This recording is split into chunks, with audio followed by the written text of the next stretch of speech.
now, from the great state of Mississauga in Ontario, Canada, it's the Ted Wallachin Podcast. Brought to you by ETP Canada, providing estate administration with ease. ETP Canada. And Tom's Place, for the finest in men's fashion. Tom's Place will suit you. And now, here's Ted. Thanks so much, Becky. Welcome, everybody, to another edition of the Ted Wallachin Podcast. Appreciate you being here. Very, very special guest this week. He has been described as, quote, the best thing to come out of Cincinnati since Jerry Springer. He was an anchor at ESPN television for 18 years. He hosted Football Night in America, the Olympics, and now the Dan Patrick Show, which is heard on 400 radio stations across North America and seen on Peacock TV's streaming service. His latest book is titled, and it's a long one, The Occasionally Accurate Annals of Football, the NFL's greatest players, plays, scandals, and screw-ups, parenthetically, plus stuff we totally made up. It is co-written by Canadian Joel H. Cohen, a three-time Emmy Award winner and writer-producer for The Simpsons. Dan, a real pleasure to meet you. Thanks very much for taking the time to speak with us this afternoon. Well, be gentle on me, Ted. I will be gentle on you. I got to say, it's a terrific book. It's filled with so much irreverence, and I love irreverence. I got to tell you one thing. It's a bit of a warning for people who purchase this book. Do not make any wagers based on any of the facts that you read in this book. Because, and that's one of the great things about it is, like, I know some of the facts to be true. Like, I mean, I know that the Buffalo Bills, being a neighbor of the Bills, I know the Buffalo Bills went to the Super Bowl 4 times consecutively, and they lost consecutively 4 times. That I know to be for fact. Yeah. But also in the book, there's an indication that the Bills management felt so bad about him that they gave each of the players on the team a participation ring. Yes, they did. Yes, they did. What? Sources close to me tell me that, Ted. That's all I know. Yes. Yeah. Okay. It's the old I mean, source. we do state it up front. I mean, occasionally accurate. Yeah. Yeah. Just letting you know. Whose idea was it for the book? Joel Cohen, who writes for The Simpsons, he called me up and he said, I have an episode that I'm writing you in, and you're going to be the play-by-play guy. Homer Simpson is in a rock skipping contest. And I go, okay. And then we just started talking. He goes, you have a couple of minutes? And I said, sure. And then we started talking, and he goes, do you have an answer for this? My friends and I talk about this, and it could be the butt fumble. It could have, there was a variety of things. He just started asking questions about, do people have a problem with this? Or, you know what? I think I could fix the Jets. And then I started sending stuff back to him, and then it became sort of a tennis match of ideas. And then he said, hey, if I write all this down, are you interested in doing a book? And I go, sure. And then interested in doing a book is like somebody say, hey, I'll keep you in mind for a movie role. It may not happen. And then he called me up and he goes, well, we got the green light. And I said, all right, for The Simpsons? He goes, no, the book. And I go, oh. He goes, and The Simpsons. I go, oh, okay. And then that was it. We just sort of went into our labs, and then we'd come up, and then we'd compare notes, and then we'd go back down again. He had some friends who had ideas, questions that they wanted to answer, stuff they wanted to get off their chest. Yeah. And you got people who wrote for Saturday Night Live, The Simpsons, New York Magazine. I mean, a lot of Modern Family. Fun. Yeah, there are a lot of fun people that wanted to be involved with it. And there's a lot of Canadian connection to this book. Joel is from Canada. Yeah. Rob Cohen is as well, as is Chuck Tatham. Yeah. And there's even a chapter dedicated, sort of, to the CFL. I believe it's titled "You Can't Spell Childhood Trauma Without CFL." Well, we wanted to give Canadians a voice on the NFL. And so they got their opportunity. There are things that they wanted to get off their chest. Now, I'll give you a piece of trivia here. It's your book, so I'm not going to do this a lot, but I thought that you might find this interesting. Our former mayor here in Toronto, John Tory, was at one time the commissioner of the CFL. One year for the for the Grey Cup, he invited I think Paul Tagliabue was the commissioner of the NFL at the time, so he invited him up. And at the end of the game, they were sitting there, and he said, "What's going on right now?" He says, "Well, they're going to bring the stage on to the field, and they're going to do the Grey Cup presentation and all the presentations that go with it." He says, "Oh, you guys do that outside?"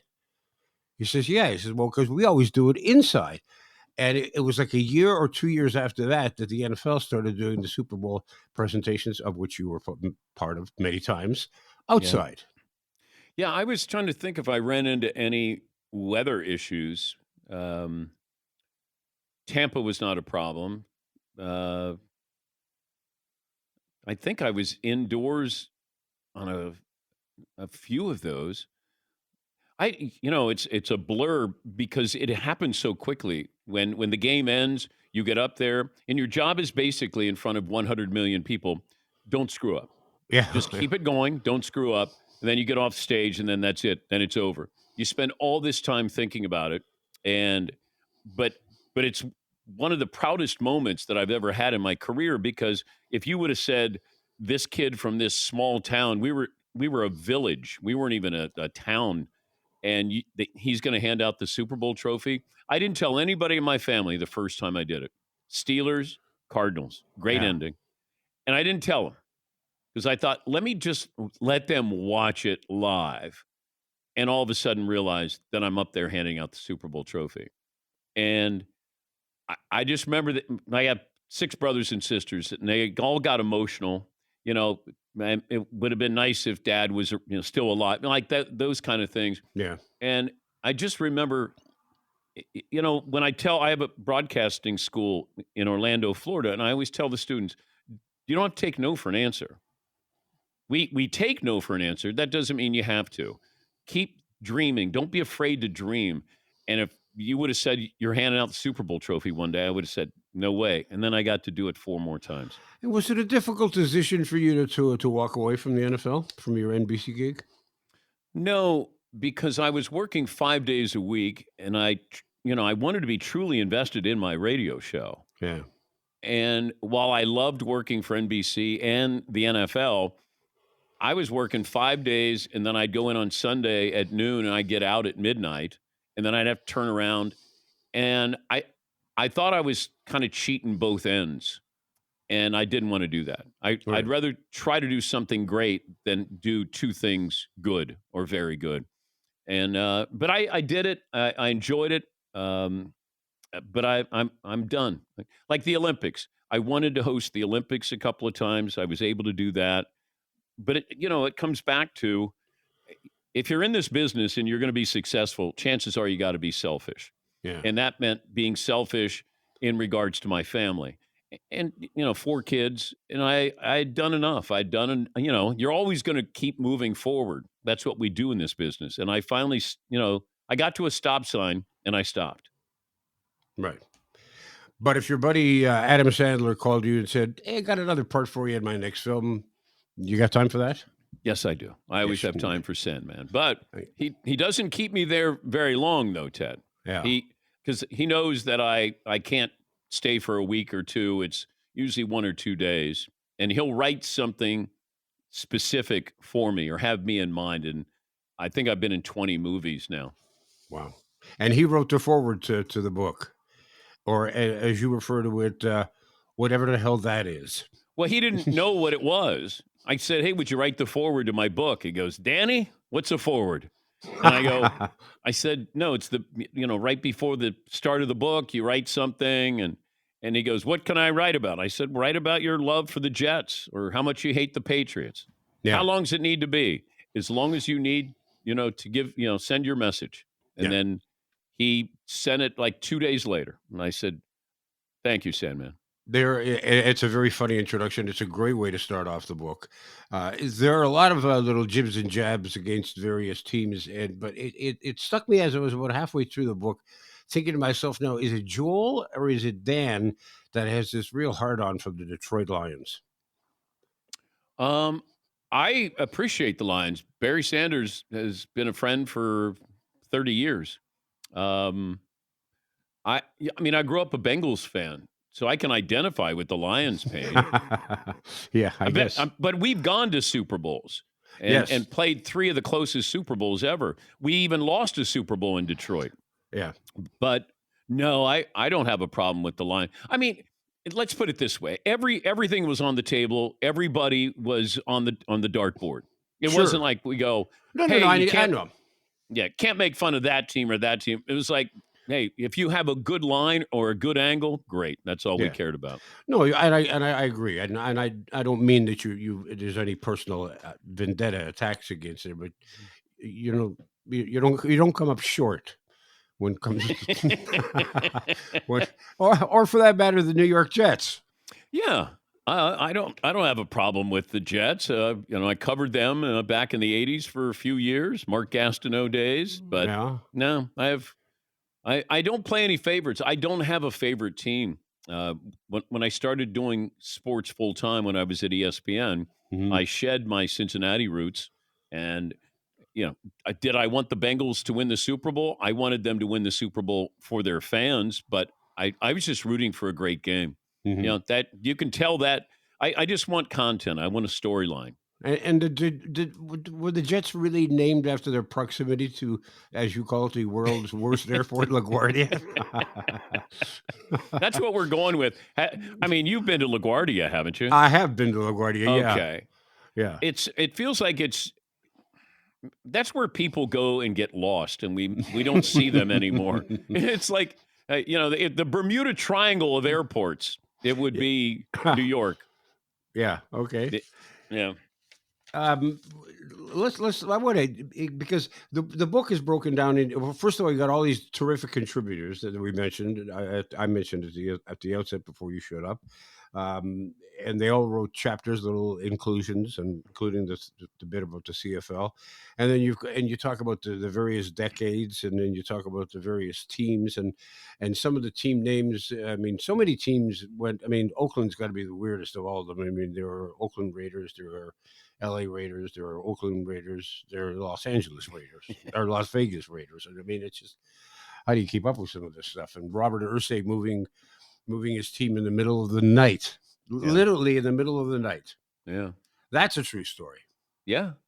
But you have the Bears, and then the Chicago Bears, and I think St. Louis, and then you have the Cardinals, and then the St. Louis Cardinals, Arizona, then St. Louis Rams. I mean, it's a mess. It's a game of hopscotch here with some of these owners, some of these franchises. Yeah, and the Jets had one of the most famous quarterbacks, or at least one of the most famous predictors of a Super Bowl game, being Joe Namath, who said, "We're going to win the Super Bowl," and everybody thought he had fallen off a fruit truck, and then he did win the Super Bowl. And years later, fell off a fruit truck and asked to kiss a reporter on the sideline on live television. Yep. Susie Colbert. Yep. Yeah, that's pretty wild situation. When you're going through all this, the research, and you were talking about various stories, were there any stories that came to your mind that you thought to yourself, you know what, I don't even think that's true, but inevitably it was true, and it shocked you that it was true? Oh, gosh. You know what?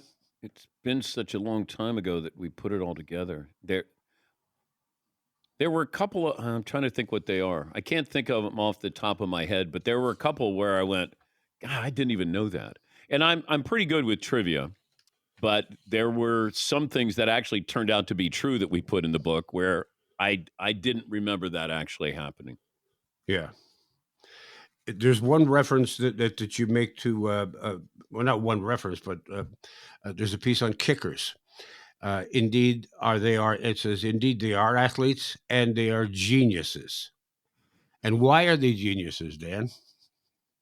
Well, they don't have to get dirty.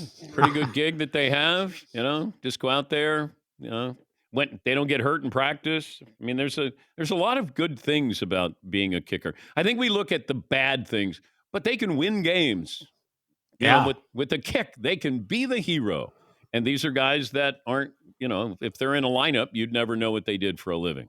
Or in the case of one of the Buffalo Bills Super Bowl losses, they can lose you a game. Yes, they can. Wide right.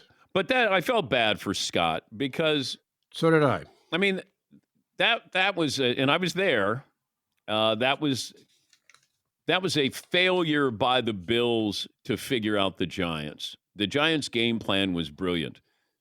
Just keep it close, keep that offense off the field. When they came onto the field, they have to score touchdowns.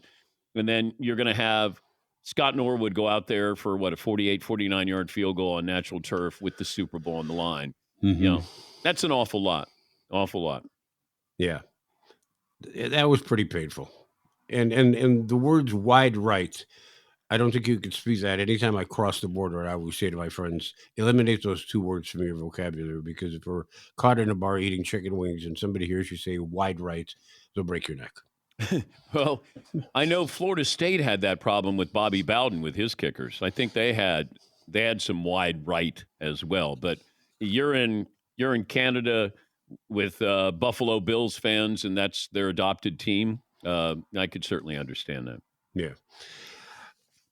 Of all the teams in the team names that have existed in the history of the NFL, what was the worst named team, in your opinion? Well, the Redskins would certainly be there. Yeah, but that was probably the most offensive. Yeah, because when you're thinking of it, and I think if you honor Native Americans, I think the Chicago Blackhawks logo is the best logo in all of sports. I think it is beautiful. Mm-hmm. But do the Native Americans like the Florida State Seminole? Or are you in unison with them? Or the Atlanta Braves with the tomahawk chop? I was there in Atlanta when they first started doing that. And I thought there were people who came to the games just to do the tomahawk chop. And I just kept thinking, if I'm Native American, and given what happened to Native Americans, hey, you kind of remember us or like us because you're doing a tomahawk chop. Great. Hey, we got a logo for a hockey team. Great. We'll go back to our reservations where we might not have running water or internet or something like that. I just thought, Kansas City Chiefs, same thing. Yeah. Like, I don't know. A lot of people speak for Native Americans. Like they should love this, or they should be honored. I don't know. I think they have more important things to worry about than Daniel Snyder changing the nickname or not. Yeah. But we think, oh my God, now it was offensive 10 years ago, 20 years ago, 30 years ago, 40 years ago, 50 years ago. Now we all of a sudden go, oh yeah, that's right. That sounds offensive. And the weird thing was when the Washington Redskins ceased to be the Redskins and became the Washington Football Club, almost as many people were offended by them changing their name to the Washington Football Club. I loved it. I thought it was great because it's a standalone and it showed some creativity. And I rarely saw that out of a Daniel Snyder owned team, but. And I don't like the Commanders, and maybe they'll change it to something else with the new ownership there. But yeah, nicknames are tricky sometimes. And the Cleveland Browns, there's a team that's named after a player/owner, general manager, right? Paul Brown. Yeah. And then I grew up a Cleveland Brown. I grew up in Zanesville, Ohio, and we always got the Cleveland Browns when Jim Brown was playing. And every Sunday we got the Browns games. Then I eventually moved to Cincinnati. But I just remember I thought that they were called the Browns because their uniform had brown in it. And then there was a baseball team called the St. Louis Browns. And I'm thinking, wait, why are they called the Browns? And then, I was old enough then to find out that Paul Brown was the owner. I don't think it had any relationship to Jim Brown. Now we talk about some of the more interesting players that have existed in the NFL, and some of their stories are so bizarre that you're thinking, now I know this is made up, and it's not made up. I mean, Jason Paul Pierre, who lost a finger in a fireworks accident. Yep. But then as you go along and you read that he later became a Pro Bowler and a Super Bowl champ, some attributed this later success to him being even faster without the weight of that missing finger. I hope I don't run into Jason, but I hope he has a sense of humor. If I do. Kenny Stabler, we mentioned Kenny Stabler's diet, his routine, and a bacon wrapped cigarette, light beer for brushing your teeth. It sounds worse, Ted, with you telling me it as opposed to, when I was writing it or reading it. You hear it back and you go, oh. And I got to know Kenny late in his life, and I always enjoyed him. He always had a smile, always had a cigarette and a drink. But he was a true. He was a gambler out there on the football field. There was a piece here as well, and I gotta ask you if you got any flack from this. The Jets is the result. The Jets and their history, the results of bad beginning, bad karma, bad decisions, with a bad something other piled on top, which is the exact same recipe for our Olive Garden's lasagna. Have you heard from the good folks at Olive Garden? No. But my mother-in-law loved Olive Garden. When you're there, you're family, and they give you breadsticks. Once again, I hope everybody has a sense of humor about it. Yes, of course. But not everybody will. I understand that. But I caution people. I go, just have a sense of humor about it. It's okay. Yeah. There's enough serious books, Ted, on the NFL. No, I know. We wanted to have one that was lighthearted. And you managed to make that happen. Thank you. With the Green Bay Packers, which is my favorite team, that or the Bills, I guess. Were the Green Bay Packers really named the Packers because they were sponsored by a meat packing company at first? Yeah. Is that true? Yes. Oh, yeah. Okay. The Packers. Yes. Yeah. Okay. At least the best of my knowledge. Yes, I believe that's what they are, the Packers. Yeah, meat packing. Yeah. You sound like you remind me of the Watergate hearings, to the best of my recollection, Senator. I don't remember. Yeah, exactly. Yeah, I can't plead the fifth here. It wouldn't be a good program. There's some great traditions in the NFL as well. In Cleveland, there's the dog pound. How did that come to be? I'm not quite sure, but all of a sudden, and I remember the atmosphere, and then they would have dog bones they'd throw onto the field, but I don't know the impetus. At least I don't remember how they evolved into that or devolved into being the dog pound. And the Lambeau Leap in Green Bay.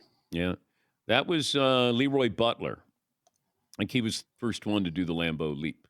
And I don't know why he did, but, just with the excitement and jump into the stands, and then all of a sudden it became, a thing for the locals, for the Packers whenever they did something that they were going to do a Lambeau Leap. Ted Wallachin returns in a moment. Hey, it's Ted Wallachin for Tom's Place. Our fall merchandise is starting to arrive, and we've got massive amounts of summer clothing that needs to be cleared. Blowout prices on virtually everything, like designer suits, regularly up to $5.99, now from $167 to $267. Beautiful sports jackets, starting at only $167, and designer dress pants and shirts, all at $67. Check out our deals throughout the store on the very best of designer menswear. Huge savings off our already below retail prices.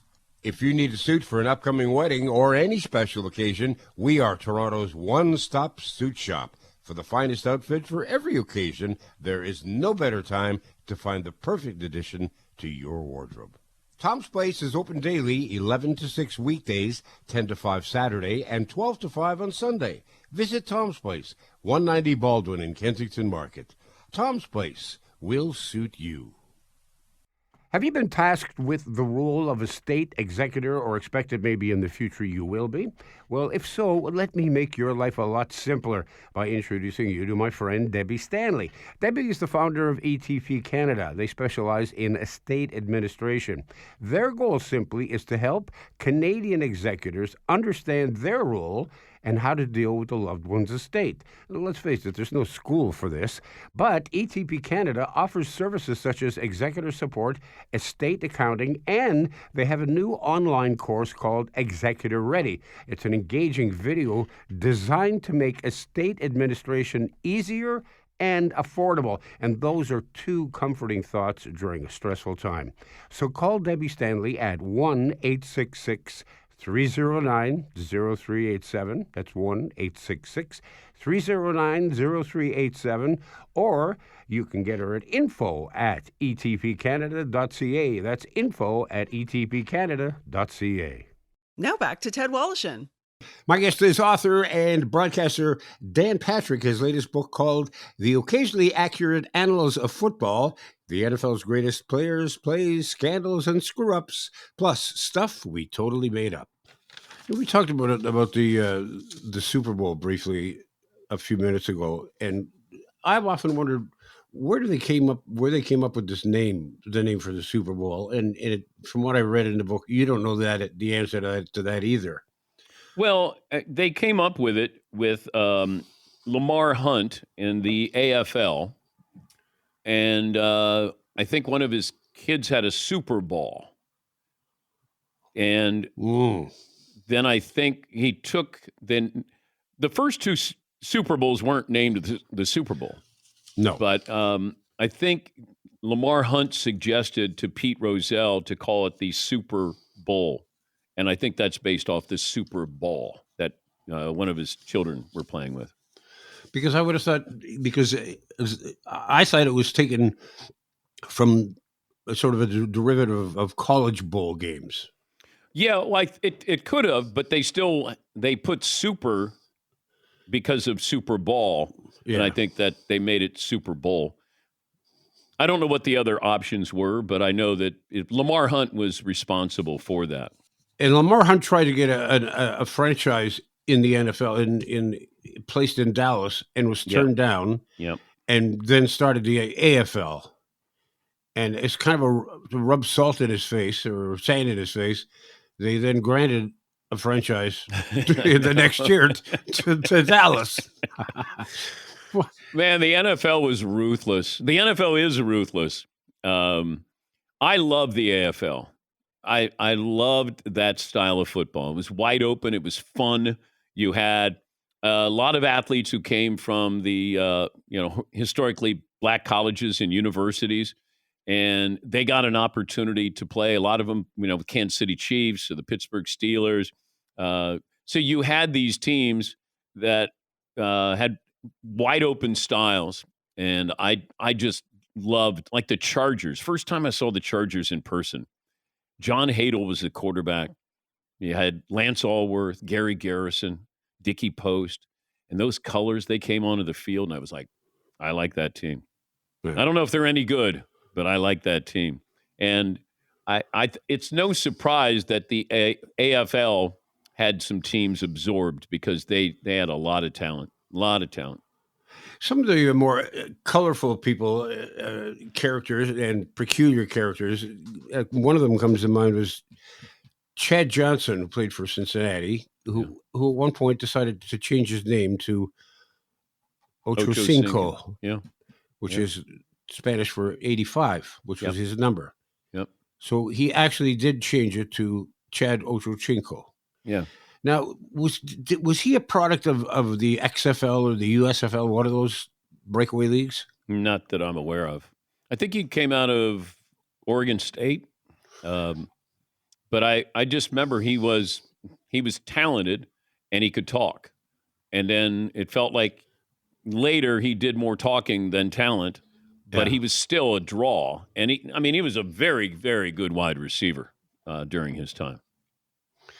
You talk about Tom Brady. I mean, how can you not talk about, when we talk about the NFL, how can you not talk about Tom Brady? And by the way, going back to Ocho Cinco, receivers were doing their best to get noticed. Yeah. Because when you think about it, they might get their hands on the ball 5, 7, if you're lucky, maybe 10 times. What do you do when you get that ball? Then we would have end zone celebrations. Isaac Curtis, who played for the Bengals, one of the first guys who had an end zone celebration. And all it was, he would drop it over his shoulder. He'd score, go into the end zone, and just drop it off. And it was so, you had to look for it, but it was so like classy, like, okay, there you go. Just dropping this off, just scored a touchdown. I'll be back. And so, you had Joe Horn, when he's pulling a phone out of the cushion there at the end zone. You had T.O. with the popcorn. Wide receivers were trying to get noticed. And Ocho Cinco, to name himself Ocho Cinco, it's just another in the long line of receivers and what they would try to do to get noticed. So I give him a lot of credit for that. For people who are relatively new to the NFL and the style of the game, there came a time when suddenly everything was airborne. Yeah. When was that? Was that back in the 80s? 90s? Dan Marino created something. It felt like they didn't have running backs. They'd have 5 wide. They were doing things back in '84 that teams are doing now. Right. But I grew up in an era where if a quarterback threw more than 20 times, that was the anomaly. And if you did, then you were probably losing. It felt like Bart Starr, those guys. Johnny Unitas threw the ball. And there's Norm Van Brocklin and some of those guys. But for the most part, it was, here is the blueprint on how you win. You run the football, control the clock, and play good defense. Don't make mistakes. That's it. Yeah. Go back and look at Bart Starr's seasons. I think one year he threw 9 touchdowns and 15 interceptions. They might have won the Super Bowl that year. Wow. It just wasn't. And even then, they have Boyd Dowler and Carroll Dale, I think, as their 2 receivers. They were known as a running game. They had, great offensive linemen. But Marino was doing, Montana had the West Coast offense, Jerry Rice and John Taylor, Dwight Clark. But I think the passing offense was more, it was in the AFL earlier than it was in the NFL. And that's why when you looked at Joe Namath beating the Colts, they had a wide open offense. Now, it was 16-7 was the final, but the Colts were stuck in that old mentality of run the football. Even though you had Earl Morrow and Johnny Unitas, it wasn't as dynamic. But I would give a lot of credit to Dan Marino. He was doing a spread offense before we knew what a spread offense was. Now, was Dan Marino, was he not drafted initially by Indianapolis? No. Who am I thinking of? Elway. Elway. John Elway was drafted by Baltimore. And he didn't want to play for Irsay and the Colts. And then he was drafted by the Yankees and said, I'll go play baseball if you don't trade my rights. And I remember they traded Elway and got draft picks. One guy was Chris Hinton, a big tackle, maybe out of Northwestern. And they got one other player for Elway, I think. And but he said he wasn't going to play, didn't believe in that organization. So let me go back here for a second. Tom Brady, okay, the GOAT, but in your book referred to as the WOAT, the worst of all time. Explain that one to me. Well, I'll let people read that, yes, so they understand the context, though, because we were having fun, and Tom didn't win the Super Bowl every year, and then we mentioned somebody who won it his first year. He's been in the league 1 year, and he doesn't get enough credit for winning the Super Bowl every year he's played. So we had fun with Tom. Just want to let you know. Well, it did harken back to what you said earlier. And nobody was spared, and everybody was treated fairly. Oh, and you know what?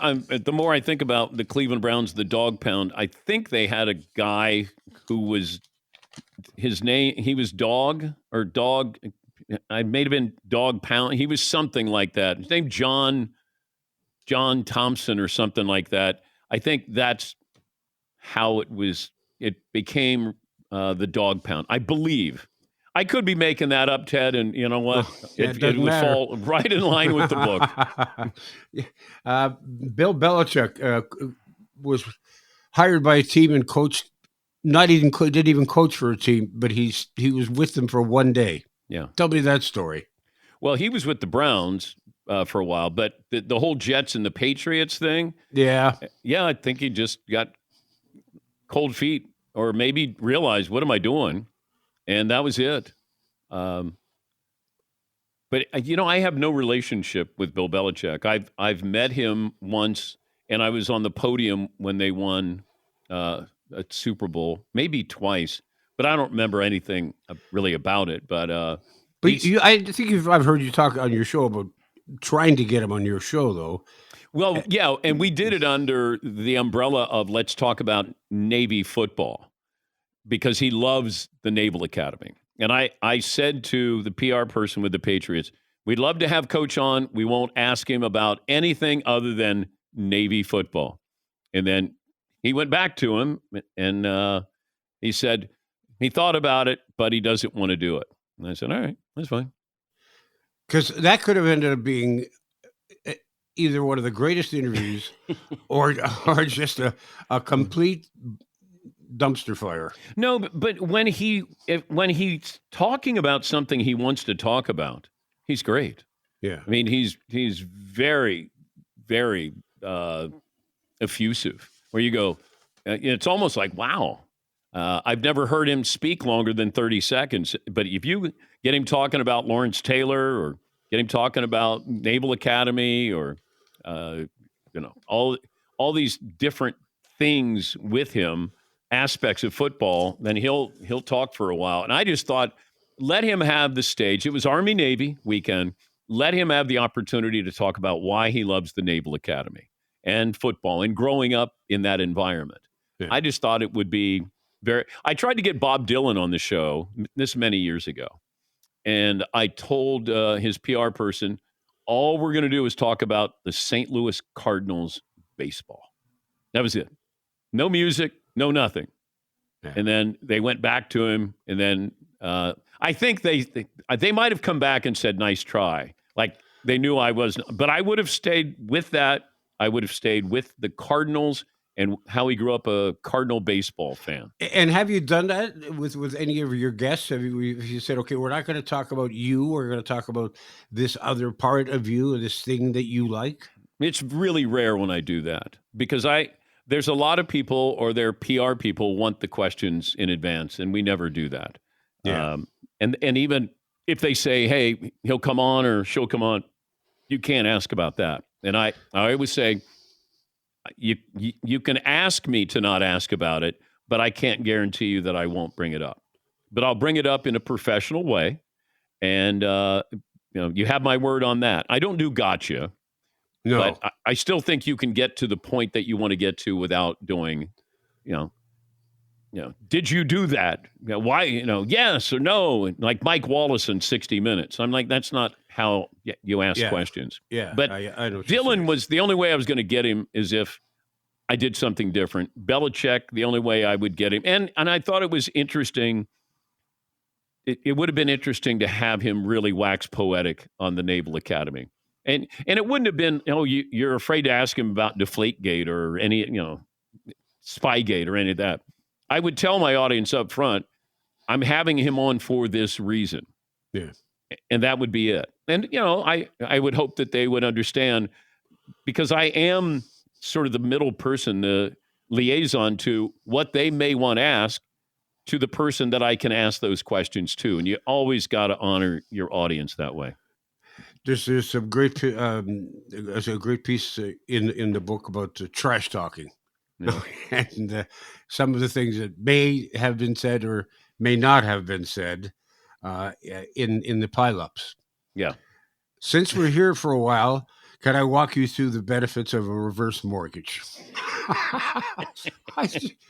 I read that. I laughed so hard when I read that because it's so silly. It And is. yet, honestly, it sounds like one of those reverse mortgage commercials. You know what I'm saying? There were so many stupid things that we just said, what about? What about? What about this one? What about? And then, you start to cobble them together and you go, well, we have way too many. And I go, put in, take out, whatever you want. Doesn't matter to me, because the whole premise of what could be said, what's actually said and what could be said, that was the humor with it. But there are some interesting factual facts about the game. Pro football came out of college football. Yeah. One was not a product of the other, as most people think. Most people think that college football was born to create pro football, but it was the other way around.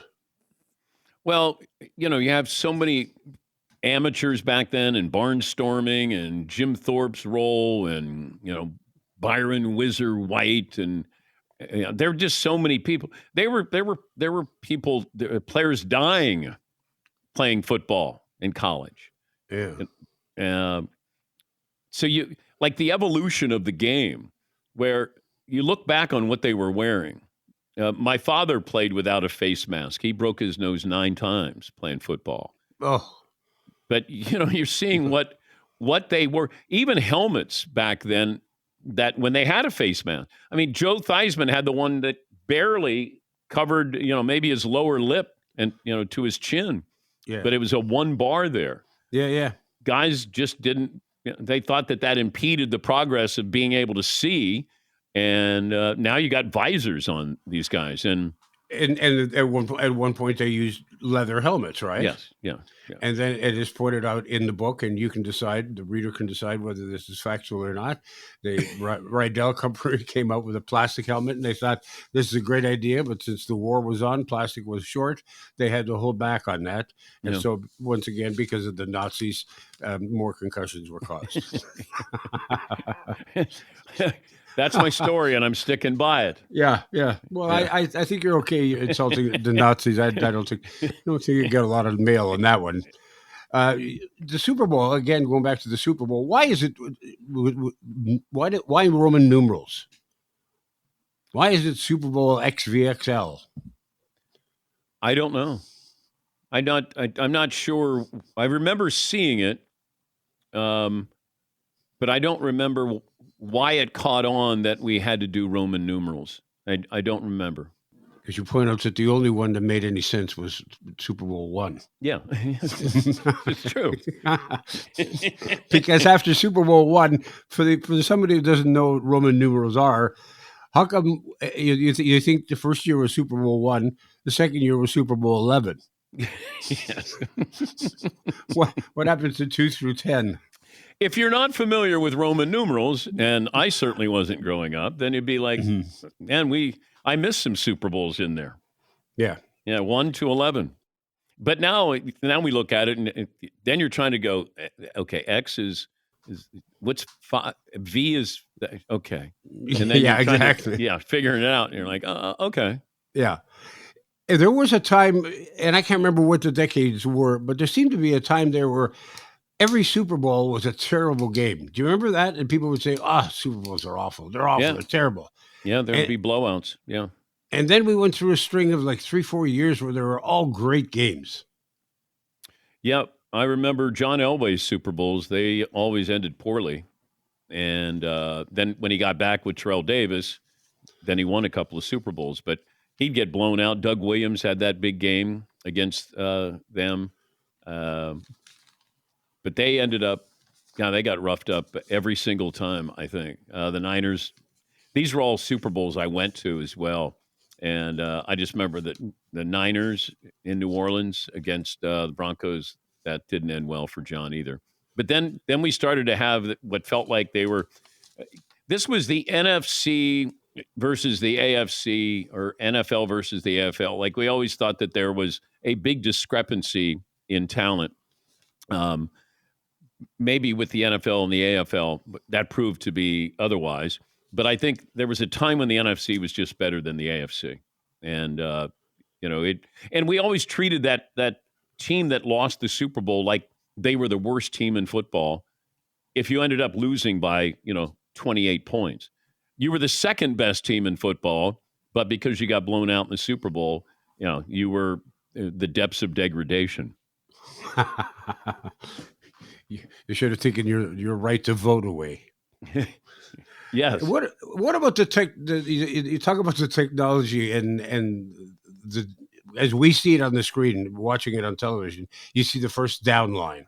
Yeah. And you think, well, what a great piece of technology that is. And yet at the same time, the referees are still carrying sticks with a chain in between for a measurement.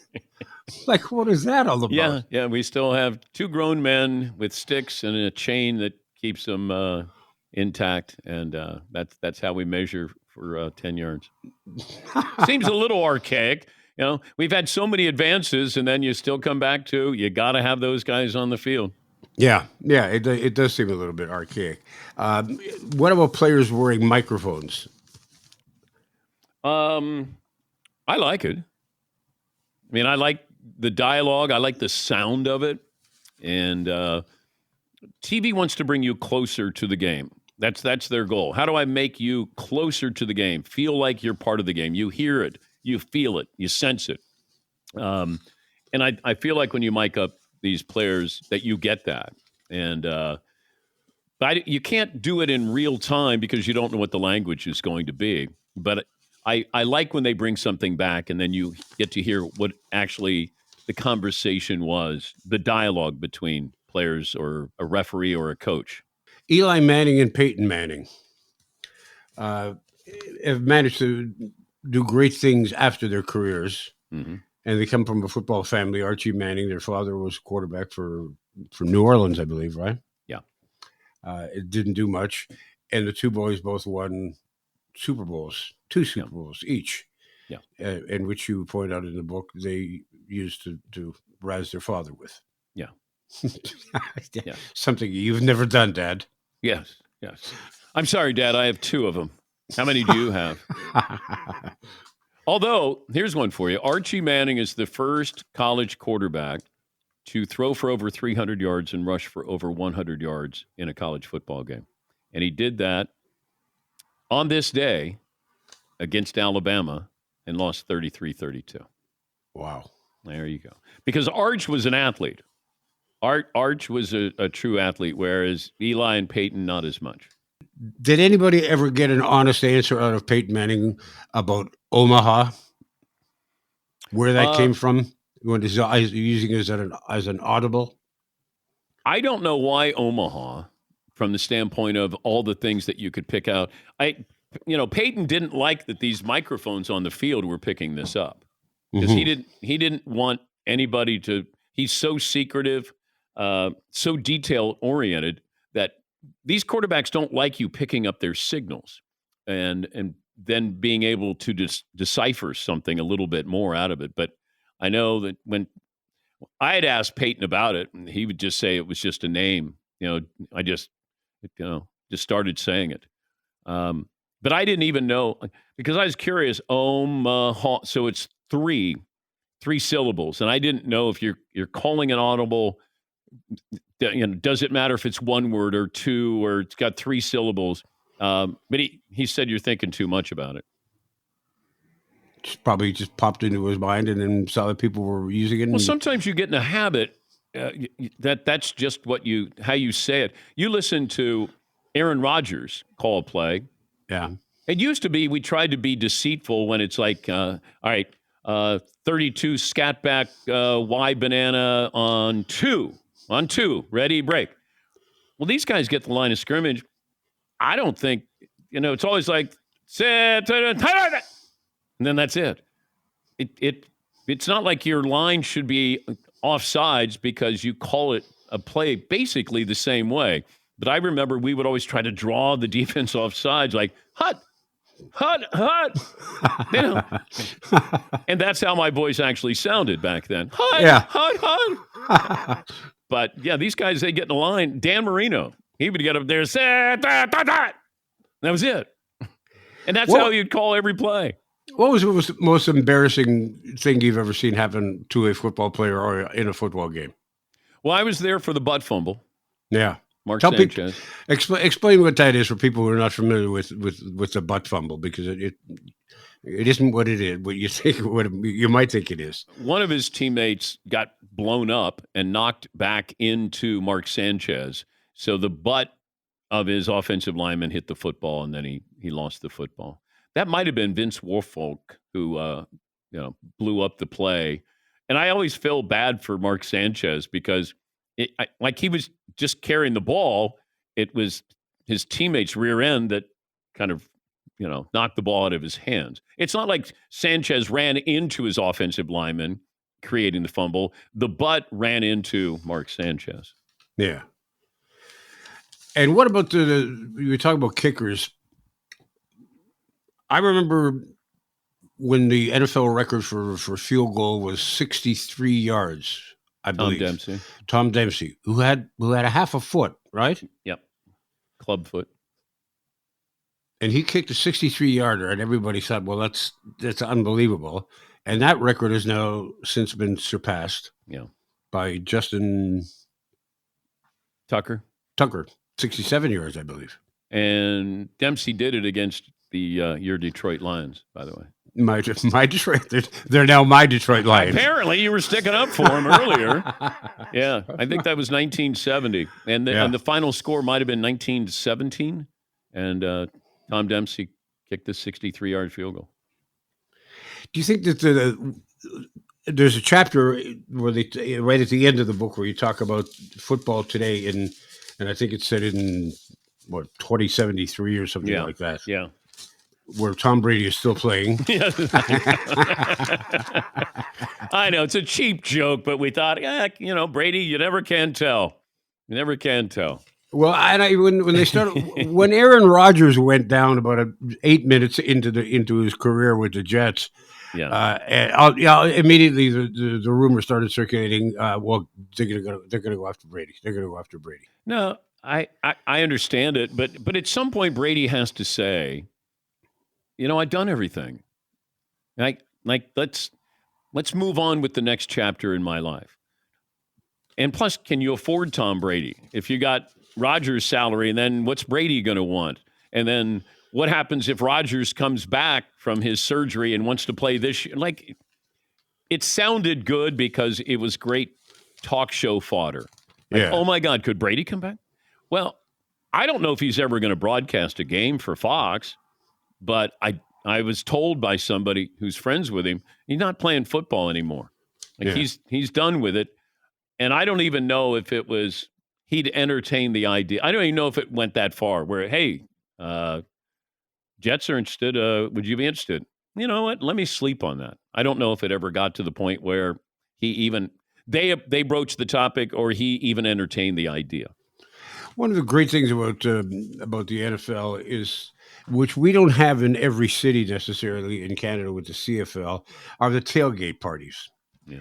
And they can be, and the merchandise that goes along with it. I mean, literally everything that you put food on, in, or around has your team's logo on it, whether it be a cooler, a table, a chair, a cup, a shot glass, everything. Yep. And some bizarre traditions have begun as a result of these tailgate parties. One of them comes from Buffalo. It involves people jumping up in the air and landing on their backs on tables, kind of like a wrestler. Yep. What is that all about? Alcohol. That's just, there you go. Alcohol. Yeah. I went to the Preakness in Baltimore, and they have porta potties on the infield, and somebody decided they were going to try to run across the top of the porta potties, and you got to throw your beer cans at them. And then, so it became a tradition. What? Because of alcohol. You're making this up. No, I'm not. No, I'm not. I make up a lot of things, Ted, but not this. Oh, okay. Yeah, they would run across the top of the porta potties, and people would throw beer cans at them, trying to knock them off. Well, that sounds like something that comes out of a Simpsons episode that Homer would do. Oh. Speaking of Simpsons, the Simpsons are mentioned in this book. Of course, there's a lot of connections to the Simpsons in regards to Johnny Unitas. Okay. And Johnny Unitas's hair. There's a guy whose hair you could set you set your watch to, which made me laugh, but I don't know what that means. Well, we thought that we were going to use you could set your table to, as if you wanted to put the plates and glasses on top of his head because he wore a flat top haircut. So, we hit some home runs. Sometimes ground rule double. Sometimes we grounded into a double play, Ted. It's a great book. I seriously, I highly recommend it. Even if you're not a big football fan, or if you don't understand the game, there's just so much. There's so much great writing from the contributors. There's so many fascinating facts. There's so much about the game and the history of football, as I mentioned at the outset, that some of it you couldn't even make up if you wanted to make up. It's so bizarre. Yeah. It's so well put together. It's great, and it's at the risk of sounding premature, it'd make a great Christmas gift, Dan. Well, there you go. Ted, thank you. Thank you for spending some time and going through the chapters there. Oh, thank you very much. I appreciate it. And big fan of your show, by the way. Thank you.